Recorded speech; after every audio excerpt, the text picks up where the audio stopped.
Good morning, and a warm welcome to your show, Sunny Mornings, Venice Beach.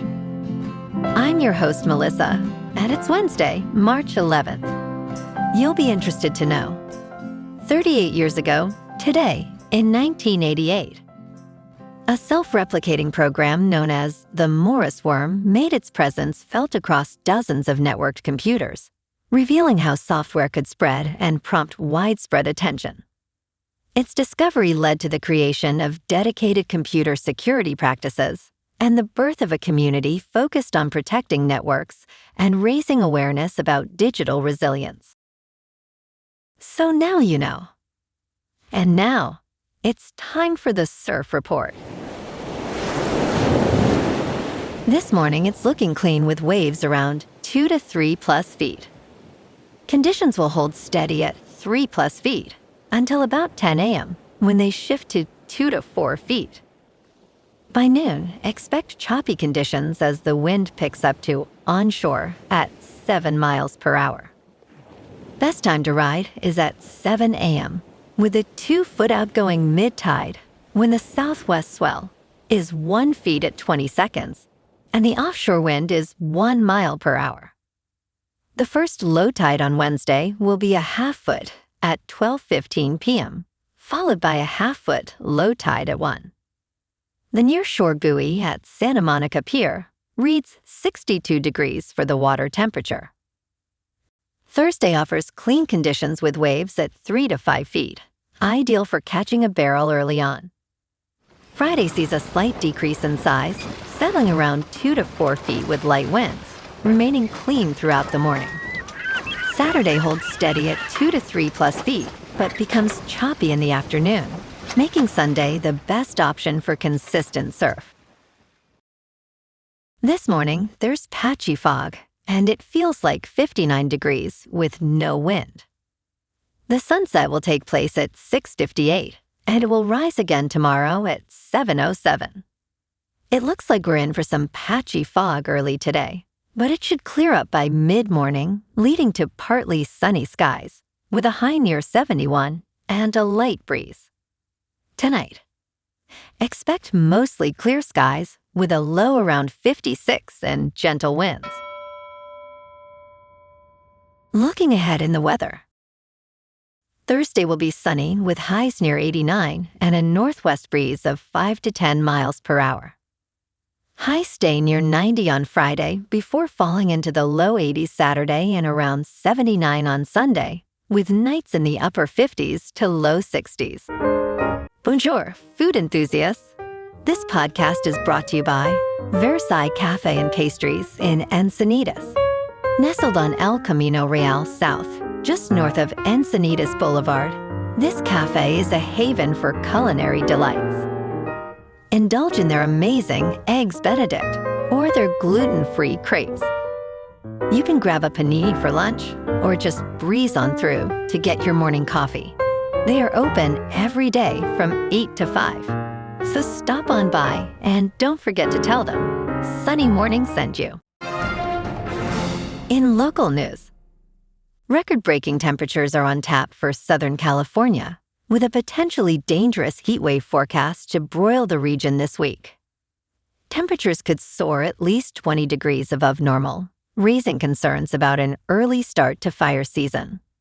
From Wednesday, much of Los Angeles County will warm into the high 70s and low 80s, but Thursday and Friday are expected to bring even hotter conditions, with some areas reaching 100 degrees. Downtown LA could hit 98 degrees, while Anaheim may reach 100 degrees, and temperatures in the valleys are likely to linger in the mid to high 90s.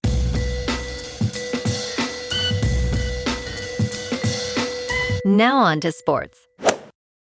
In college basketball, A.J. Digansa put on a historic show in the Big 12 tournament. The BYU freshman scored 40 points against Kansas State last night, setting the new Big 12 tournament record for freshmen and surpassing Kevin Durant's mark of 37. Digansa shot 15 of 21 from the field with 9 rebounds and 6 assists in a 105-91 win. He faces West Virginia today in the second round. Meanwhile, 15th-seeded Pitt pulled off an upset in the ACC tournament, with DeMarco Minor hitting the game winner with 0.7 seconds left for a 64-63 victory over Stanford. The Panthers dominated the boards with a 20-7 advantage on offensive rebounds. Switching to the diamond, Italy stunned Team USA 8-6 in World Baseball Classic pool play. The Italians took an 8-0 lead before the Americans mounted a late comeback that fell short. Italy improves to 3-0, while the USA finishes pool play at 3-1. In local sports, the Lakers made a statement last night at Crypto.com Arena, rolling past the Minnesota Timberwolves 120-106 without LeBron James sidelined by injury. Luka Doncic went off with a triple-double, 31 points, 11 boards, 11 assists, while Austin Reaves added 31 more as the team dominated the second half, dropping 39 in the third quarter to sweep the season series. They're sitting fifth in the West at 40-25, and Chicago comes to town tomorrow. Meanwhile, the Kings took it on the chin in Boston, falling to the Bruins 2-1 in overtime. Charlie McAvoy beat them 39 seconds into the extra period on a feed from David Pastrnak, with Drew Doughty tying it late in regulation. The Kings stay at 26-23-15 and head to the island Friday for a critical road test against the Islanders. In top news, gold investments have been rewarding for many investors, especially those who bought over a year ago. Gold's price rose from about $2,600 per ounce early last year to over $5,500 per ounce in early 2026. Investors are increasingly buying gold to protect against stock market volatility. The federal government taxes gold as a collectible, leading to higher long-term capital gains rates. However, a strategy known as the IRS loophole allows investors to hold physical gold in a self-directed gold individual retirement account. This offers tax advantages similar to traditional retirement accounts. Investors can benefit from tax-deferred growth or tax-free growth, depending on the type of account. In business news, surging oil prices are upending the stock market, and the travel industry is being hit particularly hard. Norwegian Cruise Line and Carnival have both fallen close to 20% since the conflict began, making them the two worst performers in the S&P 500. Southwest Airlines is down 16%, while United Airlines has dropped 13%. As oil prices surged above $100 a barrel, airlines and cruise operators were around 3 to 4% lower in pre-market trading. However, it is still possible for the energy spike to become a short-term headwind for the travel sector. In crypto movement, Bitcoin is up 2% to $70,000. Ethereum is up 1.5% to $2,000. And XRP is up 1.5% to $1.39. Moving on to a more local vibe.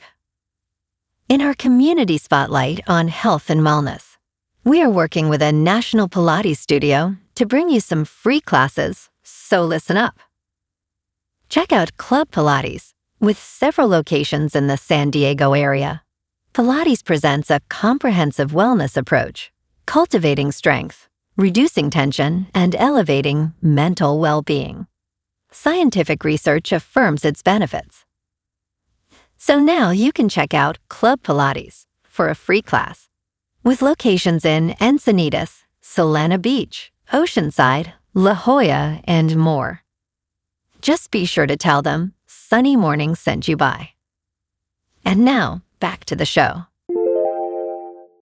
Let's talk tech. AI agents are becoming more prevalent, yet they remain unpredictable. Recently, an AI agent named Rome, part of a research project by a lab linked to Alibaba, unexpectedly began mining cryptocurrency. Researchers discovered this unusual activity through severe security alerts, indicating attempts to access internal resources. They described the AI's actions as unsafe behaviors arising without explicit instruction. Fortunately, the researchers intervened before any real-world damage occurred. This incident highlights the potential risks associated with AI agents in the corporate world. As their popularity grows, so does the need for stricter guidelines. And in entertainment news, War Machine, a new sci-fi action film starring Alan Ritchson, was the most-watched title on Netflix during the week of March 2nd to March 8th, debuting with 39.3 million views in 3 days. Season 4 of Bridgerton was the second most-watched title overall, and the most-watched on the television chart, hitting 13.1 million views in the first full week of availability for Part 2. The season debuted at number 1 with 4 episodes in January, then returned to number 1 with 28 million views last week with the release of its final 4 episodes. Well, alrighty folks, it's time for the quote of the day. And today, our quote comes from the American computer scientist and internet pioneer, Vint Cerf. And he said, "The internet is a reflection of our society, and that mirror is going to be reflecting what we see." And that's a wrap for this morning. You can check out our Instagram, YouTube, and TikTok for some captivating aerial videos with local news and the surf reports. Have an amazing day, my good friends. We'll see you tomorrow with another episode of Sunny Mornings Venice Beach.